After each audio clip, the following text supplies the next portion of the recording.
21મી તારીખે આવનાર વિશ્વ યોગ દિવસની પ્રેસ કોન્ફરન્સ યોજાઈ।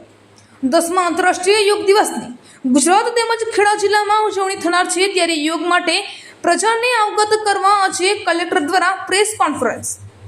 ખેડા જિલ્લાના 10 તાલુકામાં યોગ વિશે યોગ ગુરુ દ્વારા માહિતી તેમજ જીવનમાં યોગનું મહત્વ સમજાવવા સાથે પ્રેક્ટિકલથી પ્રોગ્રામ કરાશે।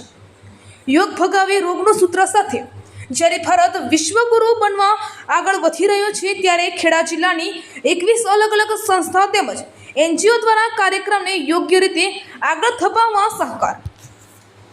21મી જૂન 2024ના રોજ 10મા આંતરરાષ્ટ્રીય યોગ દિવસની ઉજવણી થનાર છે અને આ ઉજવણીના સંદર્ભમાં દરેક પ્રેસ મીડિયાના મિત્રો, પ્રિન્ટ અને ઇલેક્ટ્રોનિક્સ મીડિયાની મારફત હું દરેકથી અપીલ કરું છું, આ કાર્યક્રમમાં બહોળી સંખ્યામાં બધા સહભાગી થાય અને જે આ યોગ દિવસની થીમ છે સ્વયં અને સમાજ માટે, આ થીમને ચરિતાર્થ કરવા માટે બધા પ્રિન્ટ અને મીડિયાના મિત્રોથી મારી અપીલ છે કે આ મેસેજને ઘેરે ઘેરે પહોંચાડવામાં તમે લોકો આમાં સહભાગી થાઓ।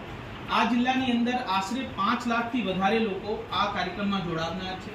કોઈ પણ ગામ, કોઈ પણ નગરપાલિકા, કોઈ પણ ફળિયા આ સુંદર કાર્યક્રમથી બાકાત નહીં રહી જાય, એના માટે ગવર્મેન્ટના જેટલા પણ ડિપાર્ટમેન્ટ છે અને જે સંલગ્ન કામગીરી કરતા હોય છે એ કાર્યક્રમમાં જોડાઈ રહ્યા છે અને ખેડા જિલ્લાની અંદર જેટલા પણ માનવંતા NGO છે આ પણ આ કાર્યક્રમમાં સહભાગી થનાર છે।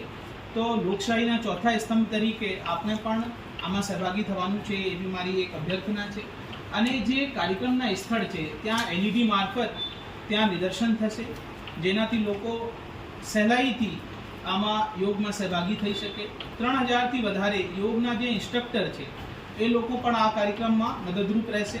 પછી ત્યાં પીવાના પાણી અને જે બીજા સાધનો છે બેસવાના, જ્યાં એ લોકો યોગ કરશે એના સાધનો પર આપણે પૂરા પાડવામાં આવીશું અને છેલ્લે તો આ કહું કે સ્વસ્ફૂર્ત અને સ્વપ્રેરણાથી આ કાર્યક્રમ સંભવ થવાના છે, કારણ કે 5 લાખ જેવો એમ્બિશિયસ ટાર્ગેટ છે, આપણે આ બધા લોકોને જોડવાના છે।